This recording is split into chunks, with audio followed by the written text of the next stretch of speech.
ஒரே இடத்துல ஒரே புகைமயம் வண்டிகள் வாகனம் தான்.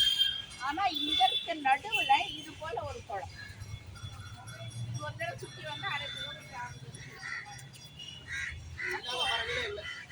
எல்லா வித மரங்களையும் வச்சு இயற்கை இந்த வெட்ட வெளி இந்த பரந்த வெளி இங்க பாருங்க.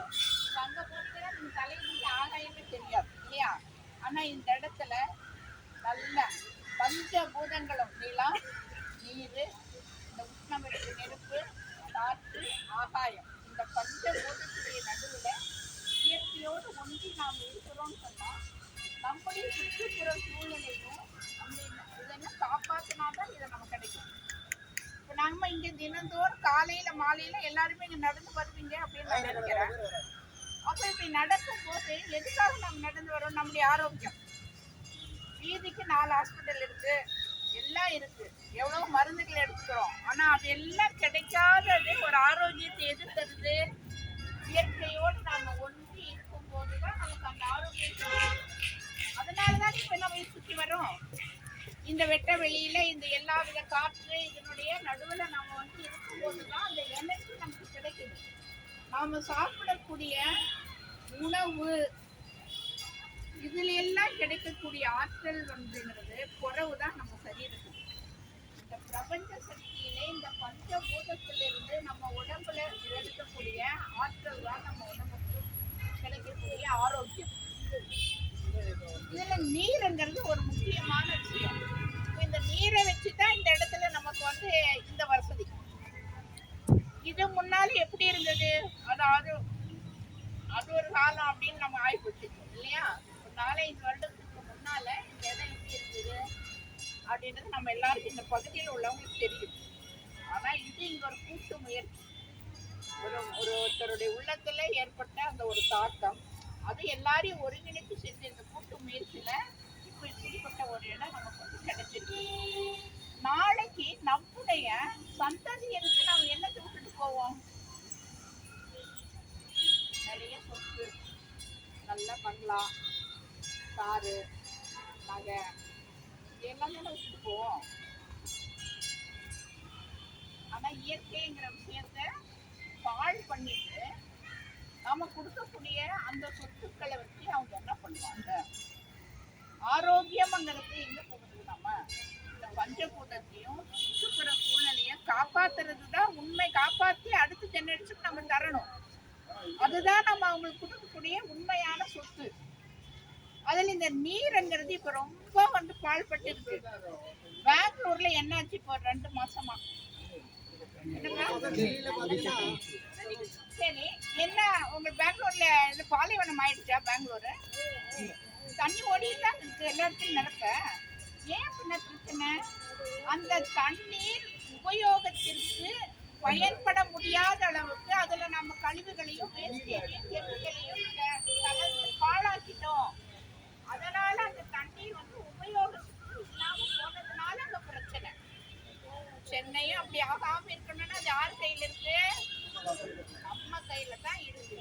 இங்கேயும் பொதுவா இந்தியாவே நீர்வளம் மிக்க நாடு, அதுவும் நம்ம தமிழ்நாடு, அதுவும் நம்ம சென்னையின் பேருதான். ஆனா இது நிறைய குளங்கள், நிறைய எத்தனையோ குளங்கள் வந்து எத்தனையோ ஆயிரக்கணக்கான குளங்கள் நிறைந்த பகுதி. இந்த நீராதாரத்தை நம்முடைய சுயநலத்துக்காக மண்ணை கொஞ்சம் சுரண்டி எடுக்கிறோம், ஆத்துக்கள்ல அது ஒரு வகை. ஆனா நீர் போகக்கூடிய இந்த இடங்கள் எல்லாம் பில்டிங்கை கட்டி ஆக்கிரமிப்பு பண்ணி இது பண்ணிப்போம். சரி, நான் அதுக்கெல்லாம் இந்த சட்டை போட்டு ஏதாவது ஆகுமா? இந்த குளம் வந்து 10 ஏக்கரா இருந்துச்சு, இப்ப 1/2 ஏக்கரா தான் இருக்கு. எல்லாம் வந்து வீடாகி போச்சுன்னு சொல்றதுனால பிரயோஜனம் இல்லை. இருக்கிறத நல்லபடியா பாதுகாக்கணும். இதுதான் நம்ம செய்ய முடியும். இருக்கிறத தூய்மையா பாதுகாக்கணும். இன்னும் இது போல இருந்து பராமரிப்பு இல்லாத மிஞ்சி இருக்கக்கூடிய இடங்களை நம்ம தூய்மையாக்கி எடுக்கணும். இந்த இடத்துல பாரு, இவ்வளவு அழகா இருக்கிற இடத்துலயும் 4 பாட்டில போட்டுதான் இருக்காங்க. இது மனசுக்கு வந்து வேதனையா இருக்கக்கூடிய ஒரு விஷயம். பாருங்க, 1330 குரலையும் இங்க சுத்தி போட்டுருக்கு. ஆழ்வார்கள் நாயன்மார்களை எல்லாம் போட்டுருக்கு, கோயில்களை போட்டுருக்கு. ஆனா அவன இந்த காலத்துல